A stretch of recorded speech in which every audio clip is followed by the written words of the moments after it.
That's it. হ্যাঁ আর কি? তোমার রেগুলার স্কিন কেয়ার করা উচিত। Not interested.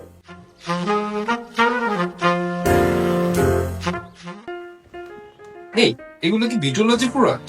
হ্যাঁ, থানাকা এটা কি করে? থানাকা স্কিনকে ব্রাইট করে, সানট্যান দূর করে আর স্কিনকে সফট করে। ইন্টারেস্টিং। ওরা হোয়াইট সোপ এটা কি করে? এটা ফেসে ডার্ক স্পট রিমুভ করে আর তোমার ফেসে অয়েল কন্ট্রোল করবে। নাইস। এটা দেখতেছে real glow pink lip jelly, এটা কি করে? ওফো, তোমাকে বলছি না স্কিন কেয়ারে 3টা প্রসেস থাকে। এটা হচ্ছে লাস্ট স্টেজ, এটার নাম হচ্ছে রিয়েল গ্লো লিপ জেল। এটা তোমার লিপসকে সফট আর পিঙ্ক করবে। Perfect, give me a month, আমি তোমার চেয়ে সুন্দর হয়ে দেখাবো। Oh my god, seriously?